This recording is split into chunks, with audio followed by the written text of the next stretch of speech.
그 선교의 전망을 이야기할 때에 온 유대와 사마리아와 땅끝까지 이르러 내 증인이 되리라 이렇게 말씀하셨습니다. 근데 이 예수님의 말씀을 제자들이 다 기억하고 있어요. 기억하고 있기는 하지만 그럼에도 불구하고 이 민족의 장벽 또 개인이 갖고 있는 어떤 편견 이런 것을 한순간에 깨어부수는 것은 굉장히 어려운 일입니다. 그래서 예루살렘 교회는 공식적으로 사마리아 선교를 계획을 못합니다.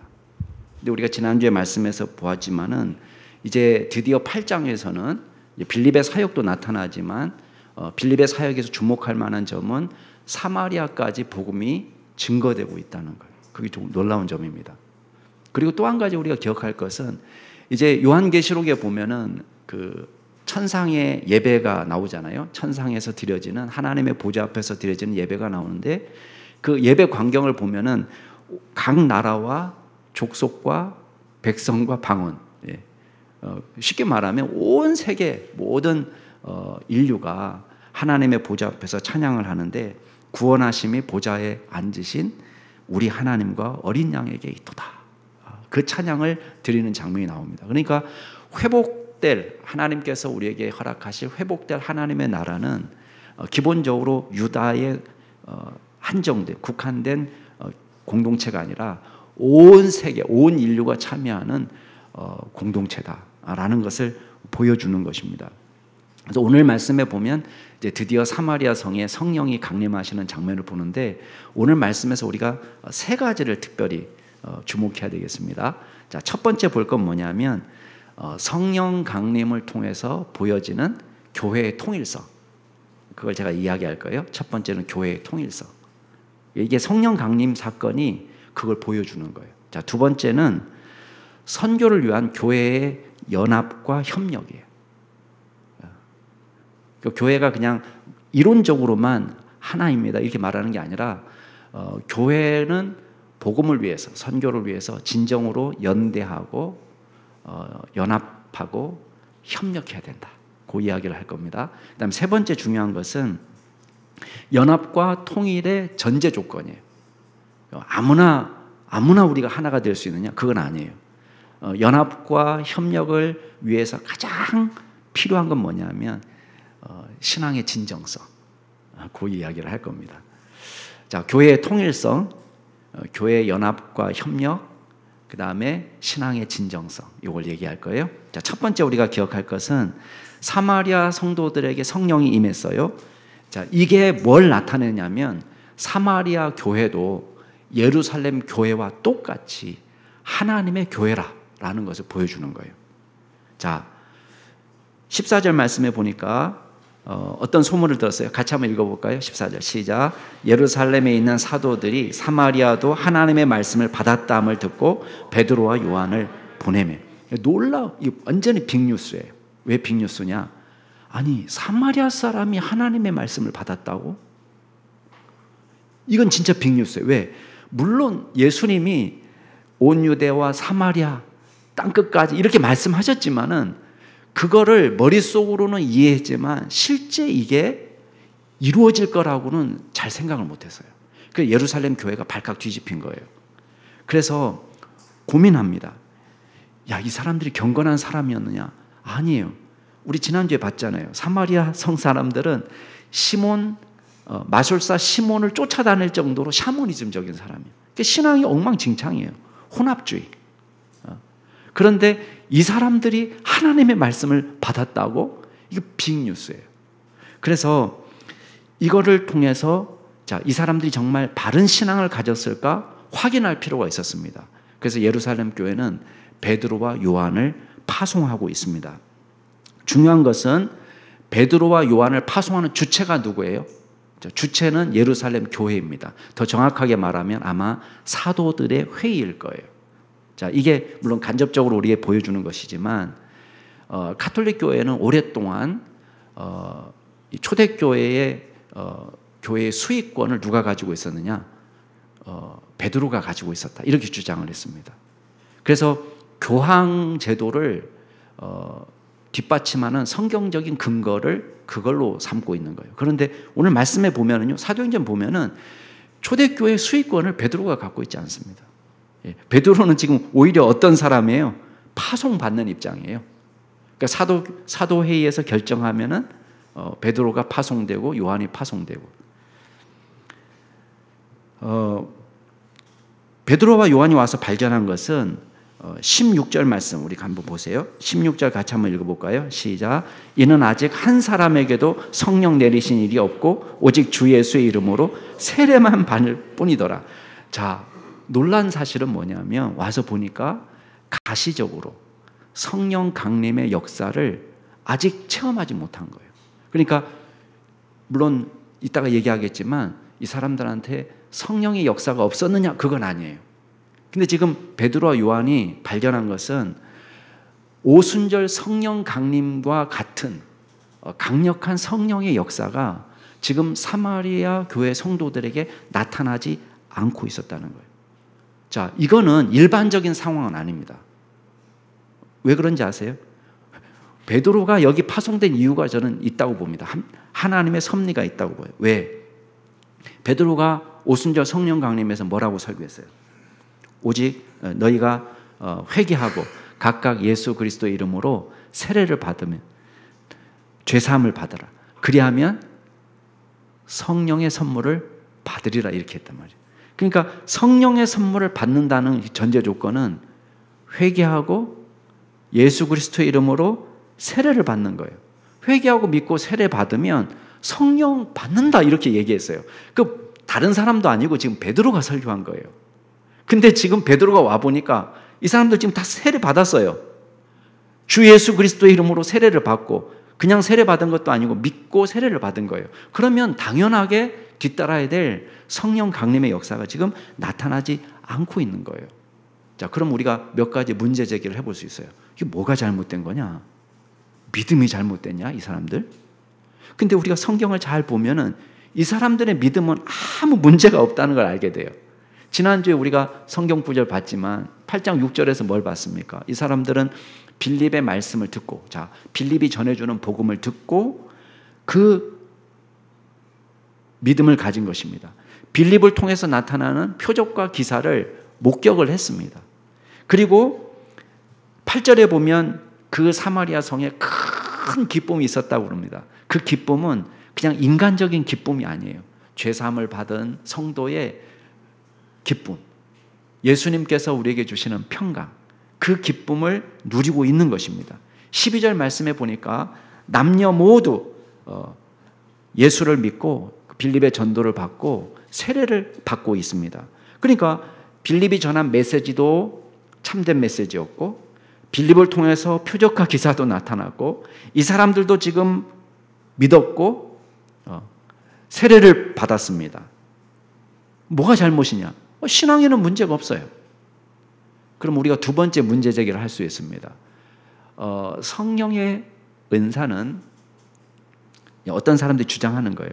성령 세례는 물 세례와 별도로 주어지는 제2의 축복인가? The second blessing 이런 말을 씁니다.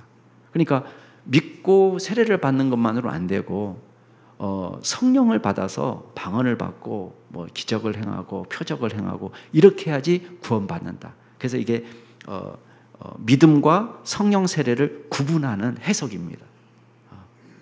이런 해석이 있죠. 우리나라 교회에서도 이렇게 가르치는 분들이 계십니다. 그렇지만 실제 베드로는 오순절 성령 강림에서 아까도 말한 것처럼 설교할 때 이걸 두 가지를 분리한다는 인상을 주지 않습니다. 너희가 회개하고 각각 예수 그리스도의 이름으로 세례를 받으면 성령의 선물을 받는다 이렇게 얘기했어요. 이거를 따로 분리하지 않고 있습니다. 그리고 성경도 우리에게 뭘 얘기하고 있습니까? 그리스도의 영이 없으면 그리스도의 사람이 아니라 그랬습니다. 그리스도의 영이라는 건 뭐예요? 로마서의 바울의 표현은 그리스도의 영이고 또 어떤 때는 예수의 영이다, 어떤 때는 하나님의 영이다. 다 누구를 가리키는 겁니까? 성령님을 가리키는 거예요. 그러니까 성령님이 그 안에 없으면 그리스도의 사람이 아니다. 고린도전서 12장에 뭐라고 얘기했습니까? 누구든지 성령으로 아니하고서는 예수를 주라고 고백할 수 없다라고 이야기하고 있습니다. 그러니까 우리가 믿음을 가진 것 자체가 성령의 역사인 거예요. 그러니까 이거를 따로 구분할 수 없는 거예요.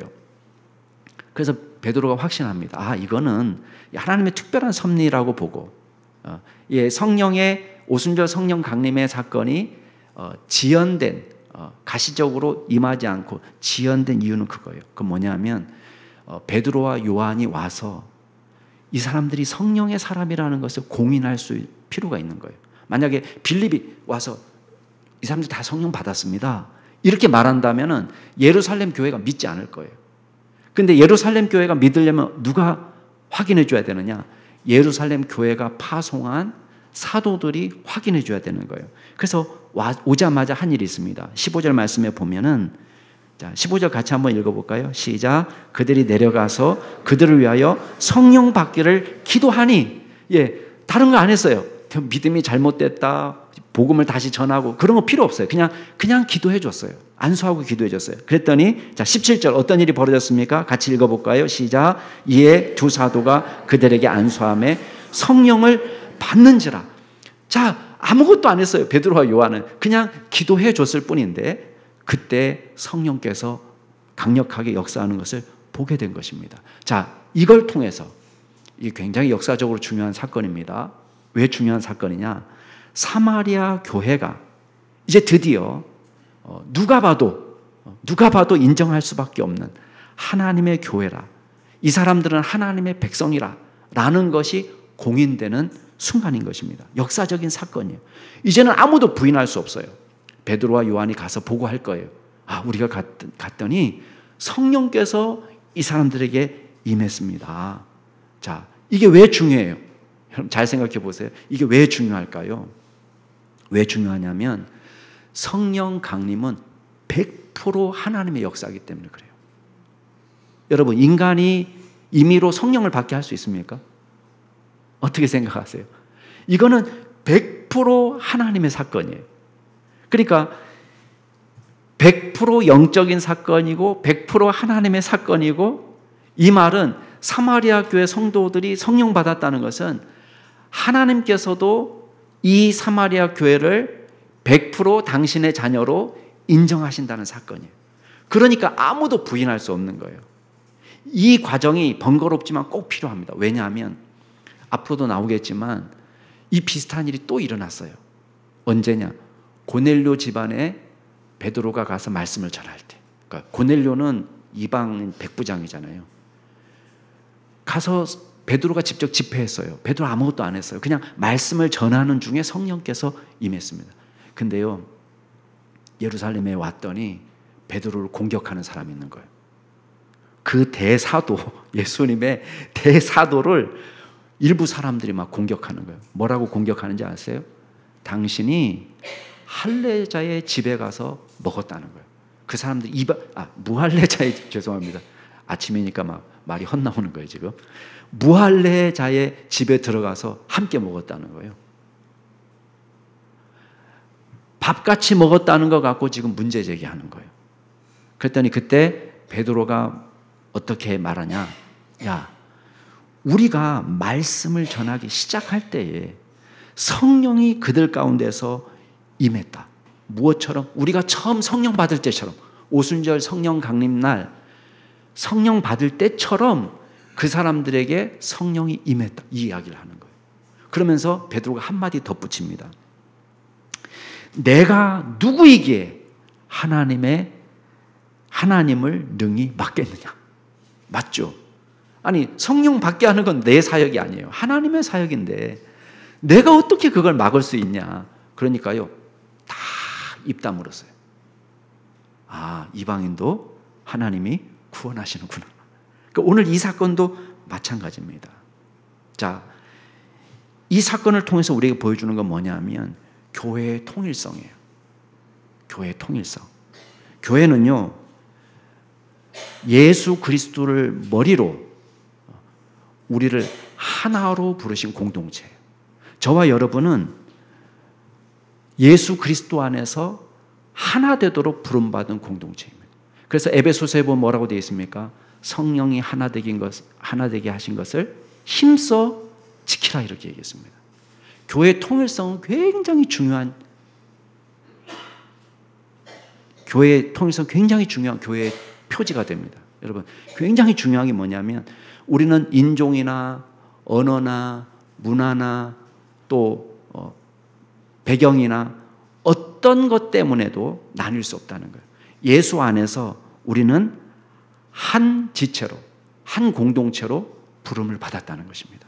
예. 이게 교회의 통일성입니다. 그래서 교회 안에는 어떤 분파도 있어서는 안 됩니다. 여러분, 모든 분파와 분리는 적어도 하나님의 역사가 아니에요. 마귀의 역사예요.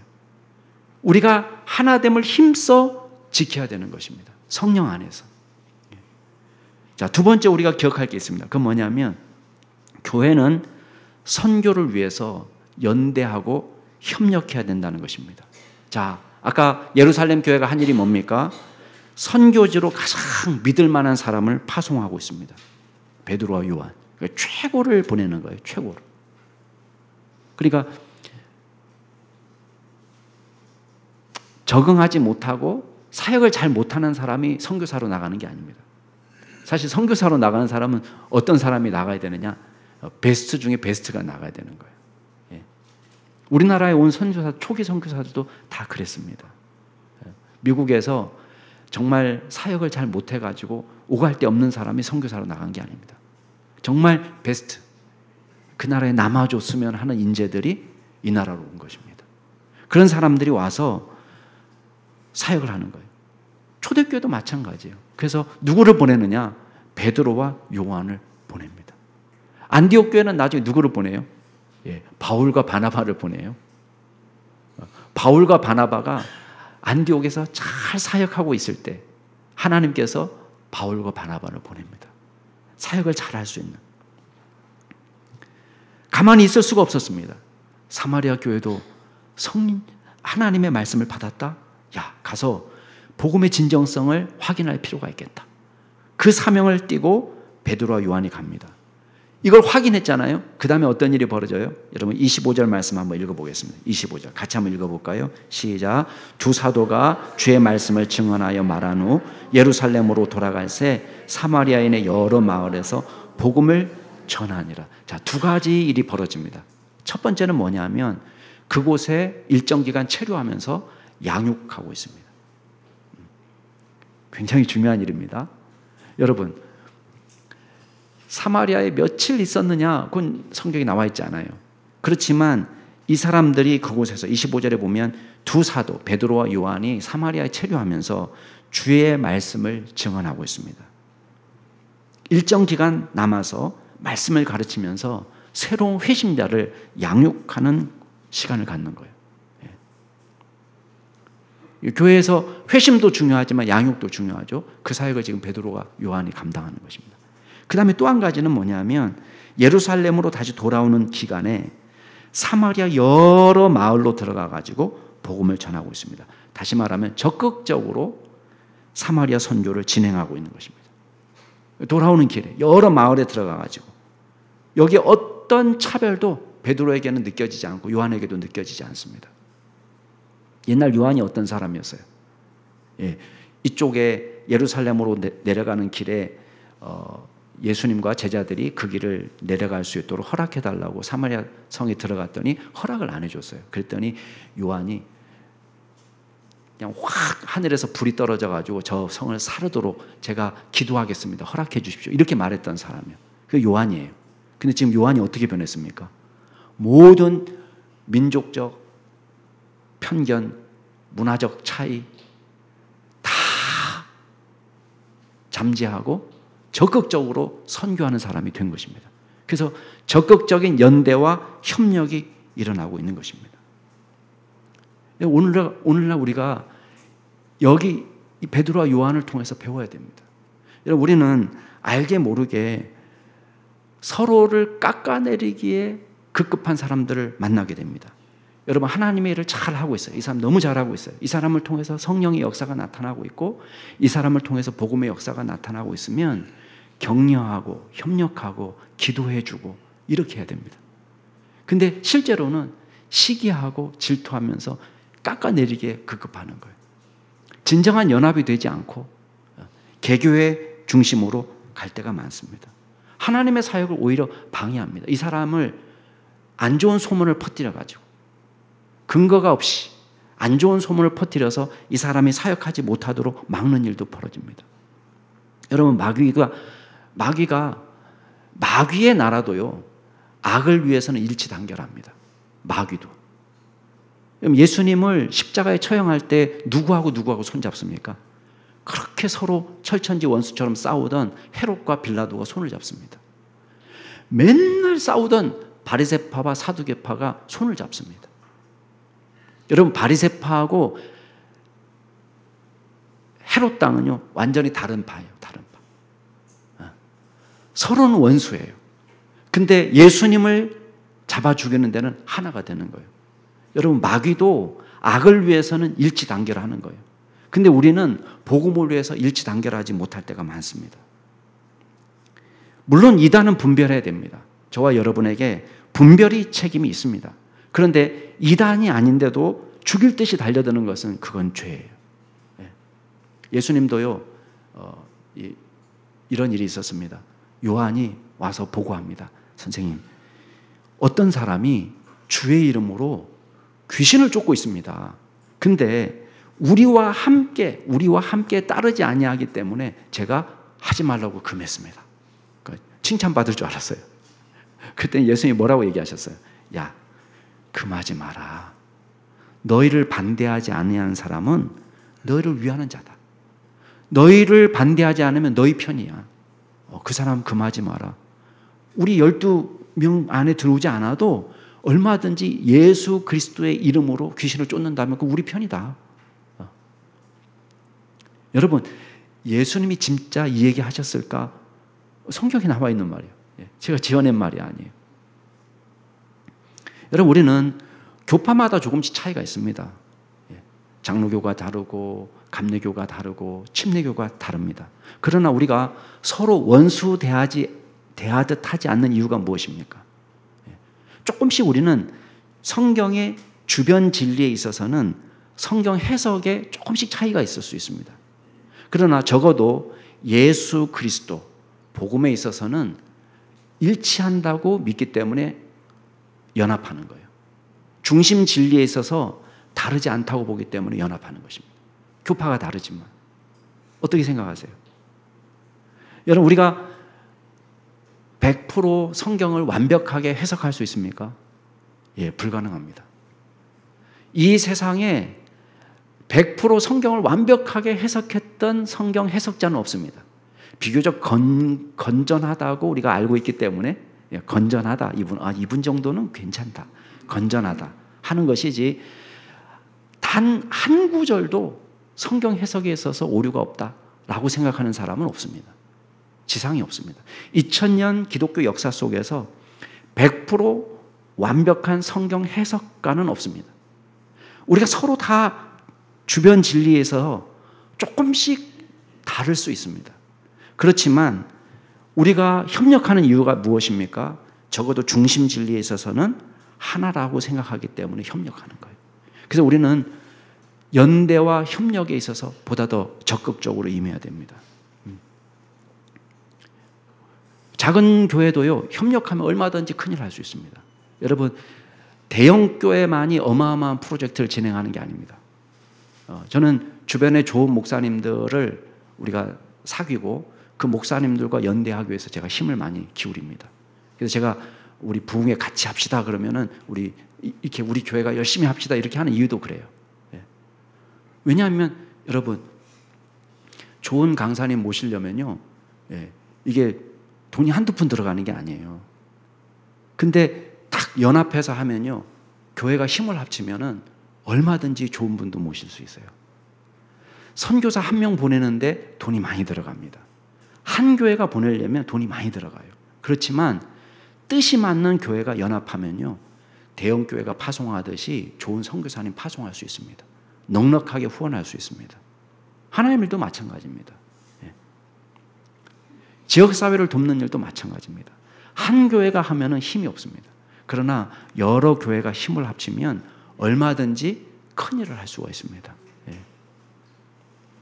적극적인 협력과 연대. R.C. 스프롤이라는 목사님이 계세요. 그리고 빌리 그레이엄 목사님 여러분 잘 아시죠? 두 분이 신학적인 논쟁을 가끔 했습니다.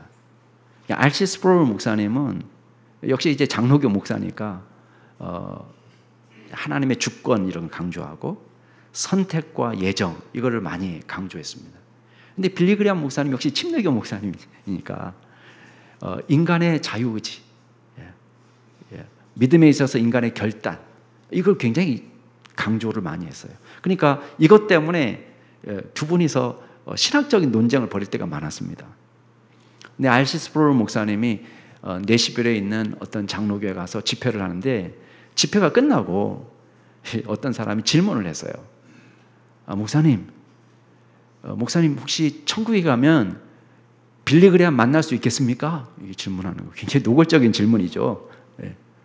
그랬더니 이 R.C. 스프롤 목사님이 뭐라고 대답했냐면 아마도 제가 천국 가서 빌리 그레이엄 목사님 만나기 힘들 겁니다.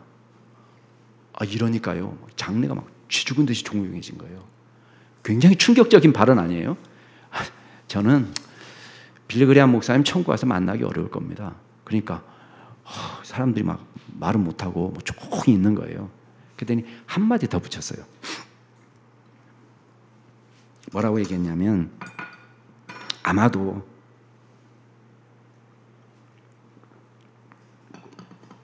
빌리 그레이엄 목사님은 천국에 가서 저 하나님의 보좌 너무 가까이 있어가지고 나는 저 끝에 있어가지고 빌리 그레이엄 목사님 만나고 싶어도 만나지 못할 것 같다. 이렇게 얘기했어요.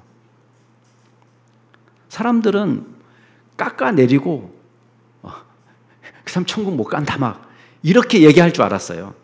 근데 R.C. 스프롤 목사님은 빌리 그레이엄 목사님이 너무 하나님의 보좌 가까이 있기 때문에 나 같은 사람은 감히 빌리 그레이엄 목사님 만나고 싶어도 만나지 못한다. 물론 천국이 그런 곳이겠습니까? 이게 알아듣기 쉽게끔 저는 얘기했다고 봅니다. 여러분 신학적인 논쟁을 치열하게 해도 기본적으로 서로에 대한 존중과 애정을 유지하고 있을 수 있다는 것을 보여주는 거예요.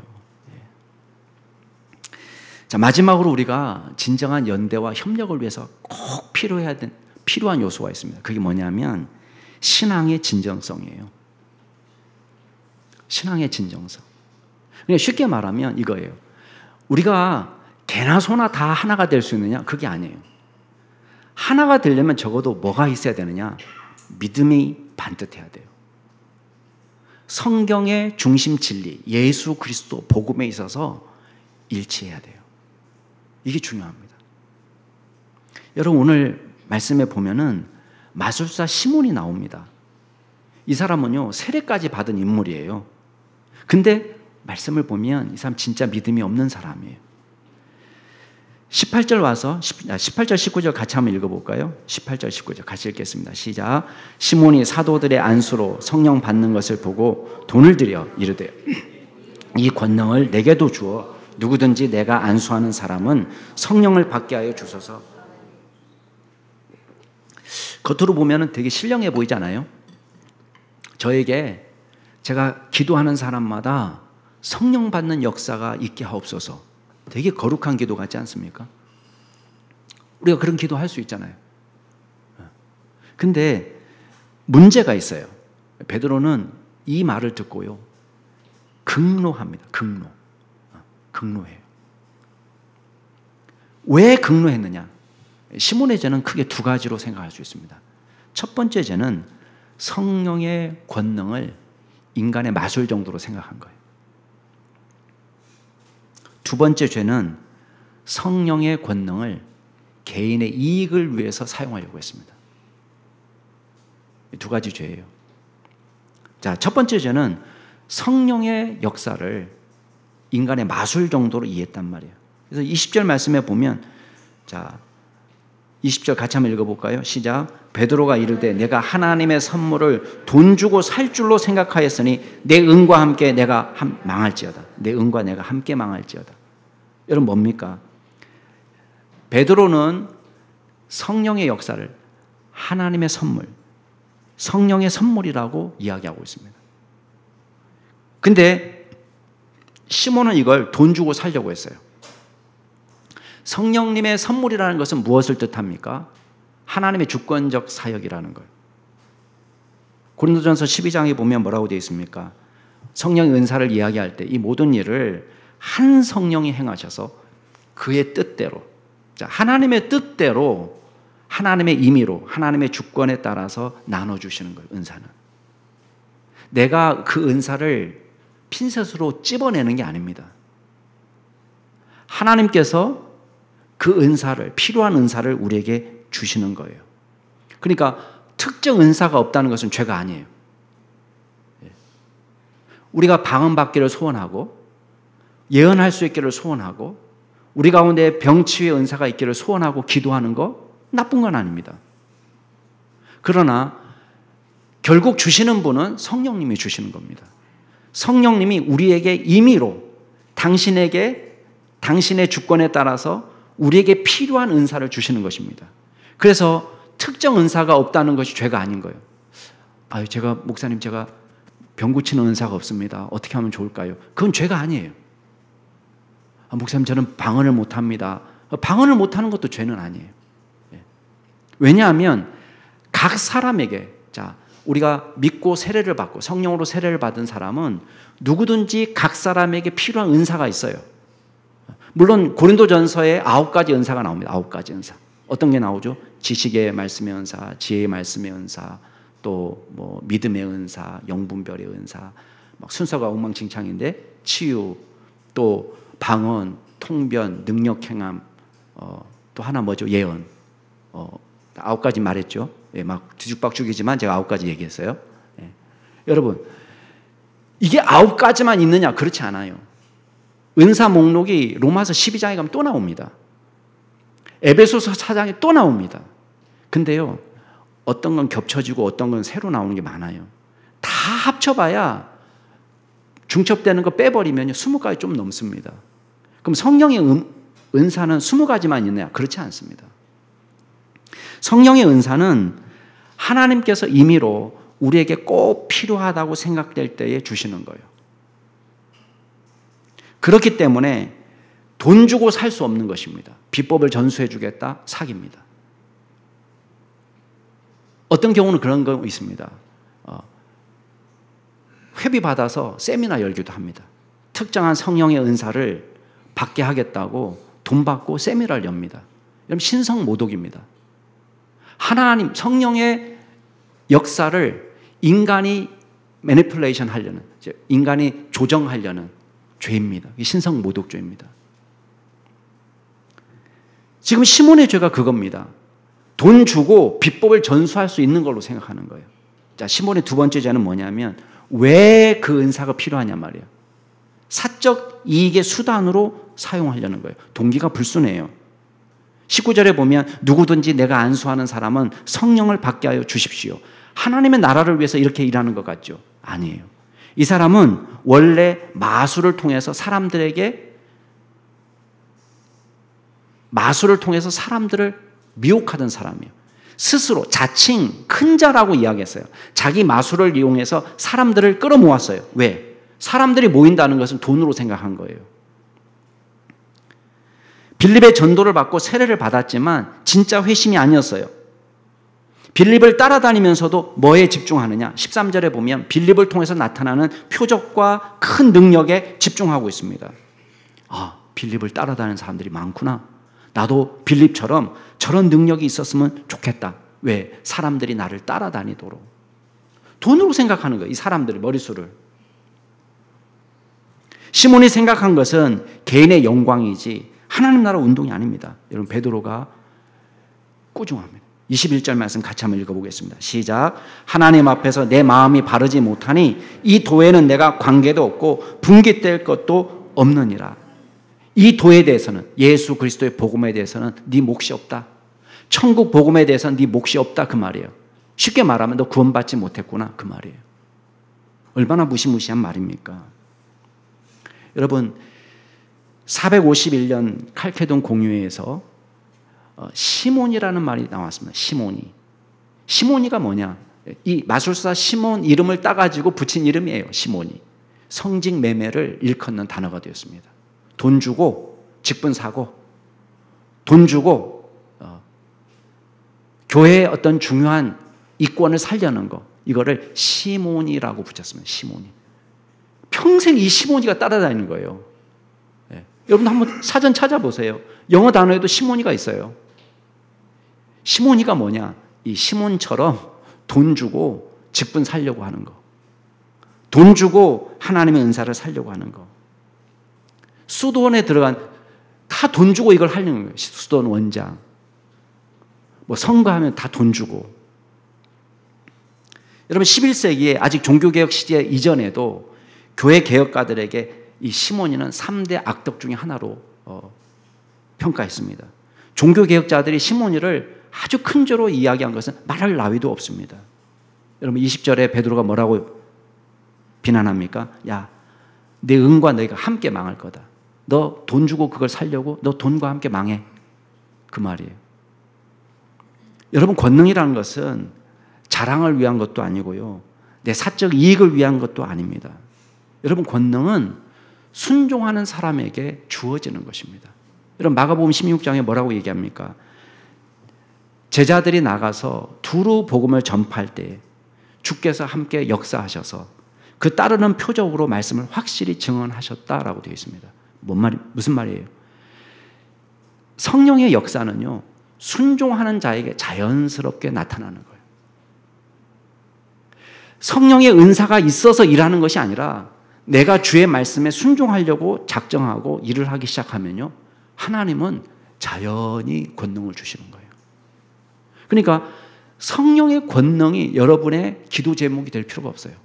여러분이 순종에 신경 쓰고 하나님의 말씀을 따르는 일에 신경을 쓰면 여러분을 통해서 성령의 역사가 나타날 줄로 믿습니다. 여러분 하나님 편에서 하나님 나라가 제일 중요해요. 근데 여러분 순종하는 사람에게 권능을 주시지 않겠어요? 네, 권능을 주시는 거예요. 지혜와 지식의 말씀의 은사가 왜 필요합니까? 복음을 전할 때 의미가 있는 거예요. 집에서 놀 때 필요한 게 아닙니다. 내가 복음을 더 효과적으로 증거하기 위해서 지혜와 지식의 말씀의 은사가 필요합니다. 여러분 믿음의 은사가 왜 필요합니까? 내가 부자 되고 적극적인 사고방식 내가 할 수 있다. 그걸 위해서 믿음의 은사가 필요한 게 아니에요. 믿음의 은사라는 것은 불가능해 보이는 상황 속에서도 하나님의 복음의 역사를 이룰 수 있다는 확신을 갖고 순종하도록 믿음의 은사가 필요한 것입니다. 도저히 불가능한 상황이에요. 그럼에도 불구하고 하나님의 교회가 설 수 있다라는 믿음을 갖고 일하는 것입니다. 그러니까 여러분 순종하는 자에게 믿음의 역사, 성령의 역사가 나타나는 줄로 믿으시기 바랍니다. 네. 자, 우리 옆에 분에게 얘기합시다. 순종할 때 성령의 은사가 나타납니다. 얘기합니다. 성령의 권능보다 순종이 중요합니다. 이렇게 얘기해 주세요. 네. 중요한 거예요. 이게 중요합니다. 그래서 은사는 중요하지만 은사 주의는 그래서 나쁜 거예요. 성령의 은사는 신령하고 좋은 것입니다. 그러나 은사만 추구하는 것은 나쁜 거예요. 왜? 은사 자체가 목적이 아니에요. 저와 여러분이 순종할 때에 저와 여러분을 통해서 하나님의 역사가 나타나는 것입니다. 자, 이걸 뒤집으면 어떻게 생각할 수 있어요? 왜 우리 가운데 성령의 역사가 드문드문 나타납니까? 잘 순종하지 않아서 그런 거예요. 우리가 다 옛날에 비해서 왜 우리가 좀 뜨뜻미지근한 것 같습니까? 복음을 위한 열정이 사라졌기 때문에 그런 거예요. 일하지 않는 거예요. 그러니까 성령께서 역사할 기회가 없는 거예요. 한 영혼을 변화시키는 것은 이건 엄청난 기적입니다. 그냥 변화가 되나요? 한 영혼이 그냥 변화가 되나요? 아니에요. 그냥 변화가 안 일어나요. 성령의 역사가 필요해요. 복음을 전할 때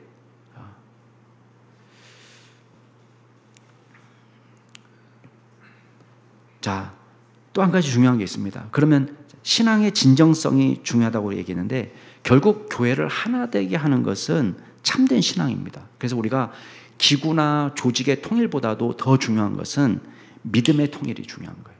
믿음의. 그래서 저는 그렇습니다. 교단, 목사님, 우리 장로교하고 감리교하고 하나 되면 좋을 것 같아요. 그러니까 이거는 기구적 통합이거든요. 장로교하고 감리교를 그냥 하나로 합쳐서 연합교회, 외국에는 그런 사례들도 있어요. 뭐 연합감리교회, 뭐 연합장로교회, 뭐 이런 게 있습니다. 근데 기구적 통일보다도, 조직적인 통일보다도 더 중요한 건 뭐냐? 신앙이 일치해야 돼요. 신앙으로 하나 되는 거. 그게 더 중요합니다. 21절에 보니까 하나님 앞에서 내 마음이 바르지 못하니 이 도에서 내가 관계도 없고 분깃될 것도 없다. 쉽게 말하면 참된 신앙이 없다라는 뜻이에요. 그렇기 때문에 이 도에 있어서도 하나님의 말씀과 하나님의 나라에 있어서 차지할 몫이 없다. 구원받은 백성이 아니다. 이렇게 얘기합니다. 그리고 23절에 보면 내가 보니까 너는 악독이 가득하고 불의에 매인 바 되었다. 자, 문자적으로는 쓴 쓸개집과 불의의 착고에 매였다. 이런 표현입니다. 다시 말하면 시기로 가득하고 불의에 사로잡혀 있는 상태를 말하는 것입니다. 하나님 나라가 사마리아 성에 퍼져나가는 것을 기뻐하기보다는 지금 뭘 관심 갖는 거예요? 야, 저 빌립이 나보다 더 유명해졌네? 그것만 보는 거예요. 내가 더 유명해지려면 어떻게 해야 될까? 빌립이 갖고 있는 성령의 권능보다 더 센 권능. 그래서 베드로와 요한을 찾아가는 거예요.